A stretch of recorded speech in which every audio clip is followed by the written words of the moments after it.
যেটা বলা যায় এটা তো পৃথিবীর সব জায়গাতেই আছে, গুলিস্তান থেকে শুরু করে সব জায়গায়। মানে এটা হচ্ছে পুরাতন বাজার বলতে, এটা কাতানিয়া সিসিলিয়ার পুরাতন বাজার।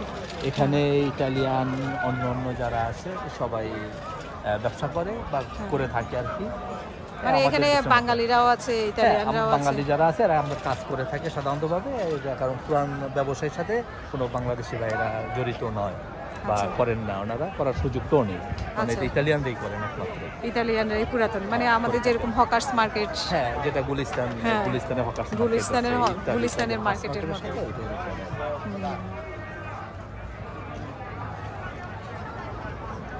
এসএসসি পরীক্ষা নিয়ে যে একটা গভর্নমেন্ট যে একটা ওয়ে দিছে মানুষকে, যে যারা দুই বিষয় ফেল করেছে তারাও নাকি পাস করতে পারবে, তাইলে আসলে জিনিসটা কোথায় চলে গেল? যে এত কষ্ট করে একটা ছেলে একটা মেয়ে যারা পাস করলো তারা আসলে কি করলো? এখন যারা এই ঘোষণাটা দিচ্ছে প্রধানমন্ত্রী, শিক্ষা প্রতিমন্ত্রী, শিক্ষামন্ত্রী সহকারে, আসলে ওনারা কি এইভাবে কি পাস করে আসছেন কিনা এটা আমি জানি না। একটা জেনারেশনকে শিক্ষা ব্যবস্থাকে কোন দিকে নিয়ে যাচ্ছে, কোন দিকে ঠেলে দিচ্ছে, যেটা আমাদের পৃথিবীর 320টা ইউনিভার্সিটির ভিতরে আমাদের ঢাকা যাদেরকে বলা হয় অক্সফোর্ড, ঢাকা বিশ্ববিদ্যালয়কে, সেটার কোনো নাম নেই, কোনো কিছু নেই।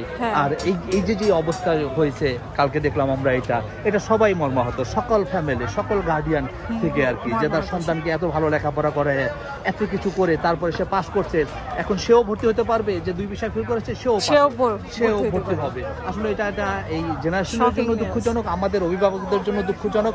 এটাকে আমরা চাই যে এটাকে বন্ধ করা হোক, এই ঘোষণাকে সে উড্ডু করুক, এবং সেটাই সবচেয়ে সুন্দর হবে।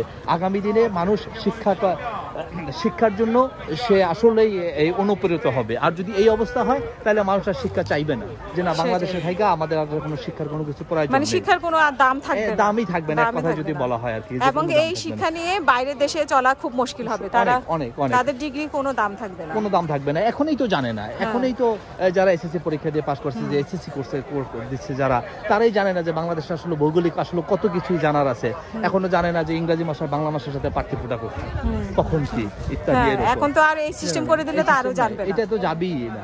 তাহলে কি চায় মানুষকে? কি পুরো একেবারে শিক্ষা মেরুদণ্ডহীন করে দিবে? একটা দেশকে তো আসলে পঙ্গু করার জন্য শিক্ষাটা যথেষ্ট। আসলে একটা জেনারেশনকে ধাপে ধাপে যদি এমনি ভাবে করে দেয়, আর যা আছে তো নকলের কথা আর কি বলাই যায় না, সবকিছু মিলে। এটার জন্য আপনি মনে করেন কিনা আমাদের পার্শ্ববর্তী দেশ, মানে কোনো হাত আছে? দেশ, অন্যান্য যে দেশগুলি আছে সেই দেশগুলিও অনেক ভালো শিক্ষা আছে, তাদের ইউনিভার্সিটিগুলি এখনো হয়তো কোনো একটা নামে আছে, তালিকাতে আছে, সেটা কততম আছে আমার জানা নেই। তবে শিক্ষাকে আরো সুন্দর করা উচিত বাংলাদেশে, অন্তত বলে হয়তো শিক্ষামন্ত্রীকে চেঞ্জ করবে, অবশ্যই তার পদত্যাগ চাই আমরা, এবং শিক্ষামন্ত্রী তো এখন একজন ব্যারিস্টার নওফেল, তো আসলে সে তার বয়স কত? সে তো মন্ত্রীর যোগ্য না কোনো। একটা মানুষকে একটা সবকিছু বিষয় আছে, সে শুধু ব্যারিস্টার হয়ে গেলেই নয়। এরকম অনেকেই আছে, এরকম ব্যারিস্টার অভাব নেই বাংলাদেশে আসলে, কারণ একজন ভালো মানুষকেই দেওয়া। মানে আপনি অযোগ্য মনে করতেছেন কেন?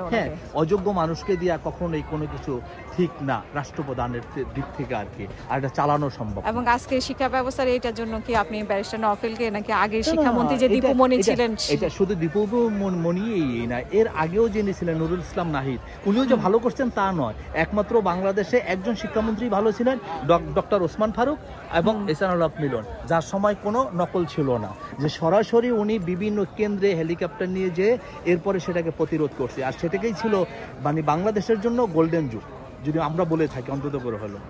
এটাই ওনার মতন শিক্ষামন্ত্রী থাকা উচিত এবং দরকার বাংলাদেশে, এহসানুল হক মিলন এবং ডক্টর ওসমান ফারুকের মতো মানুষ। জি, ধন্যবাদ।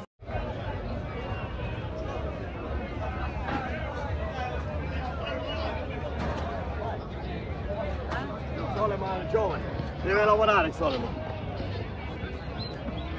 Assalamu alaikum.